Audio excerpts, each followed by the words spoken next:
It was a quiet spring morning in Maple Hollow, a small Midwestern town where everyone knew everyone, or at least thought they did. The kind of place where the church bells marked time, and the loudest sound most nights was the wind brushing through the pines. Emily Hart was the kind of teacher every parent wanted for their child, patient, soft-spoken, and endlessly kind. She taught 5th grade at Maple Hollow Elementary for nearly 8 years, known for her chalk-stained hands and her habit of humming old country tunes while grading papers. But on April 14th, everything changed. Emily didn't show up for class. At first, her absence seemed harmless, maybe car trouble or a sudden illness. But by noon, when no one had heard from her, concerns spread quickly. Her colleagues called, her friends texted, and by evening, the sheriff's office had been notified. When deputies arrived at her small blue house on Birchwood Lane, they found her car still in the driveway, her purse on the kitchen counter, and her phone buzzing with unanswered messages. There were no signs of forced entry, no struggle, no goodbye. The town was stunned. Detective Mark Dwyer led the case, a seasoned investigator who'd seen his share of tragedies. But something about this one felt different. It was like she'd just vanished into thin air, he would later say. Surveillance footage showed Emily stopping at a local grocery store the evening before her disappearance.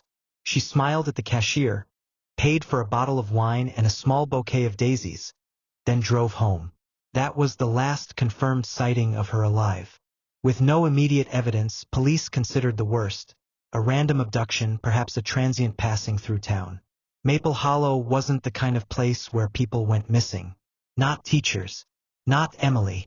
But as days turned into weeks, the story began to unravel. Investigators soon discovered that Emily wasn't as alone as everyone thought. Her phone records revealed dozens of late-night calls to someone listed only as M, and not from a local number.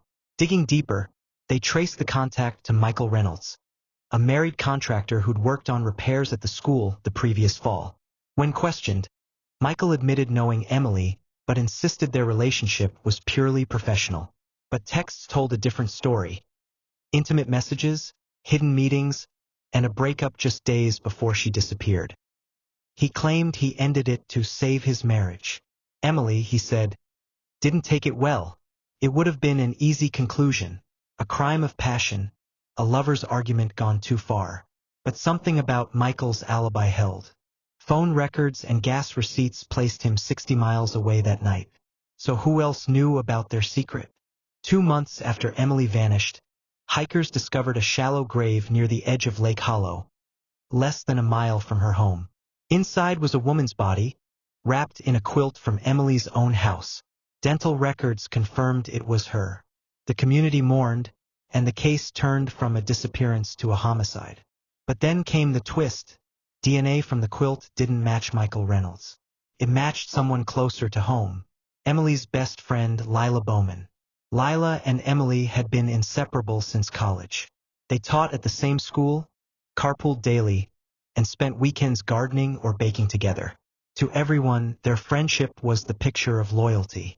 But behind closed doors, jealousy had been festering for years. Lila was recently divorced, struggling to rebuild her life, while Emily's quiet romance with Michael had been the final betrayal. Investigators found evidence that Lila had discovered the affair weeks earlier. On the night Emily disappeared, neighbors heard muffled voices, 2 women arguing on the porch. They didn't think much of it at the time. Lila later confessed that she just wanted to talk, but anger took over. A single push, a fall, a panic.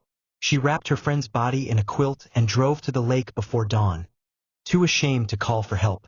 A series of emails Emily had saved in a private folder, never meant to be seen. Lila Bowman was sentenced to 18 years in prison for manslaughter.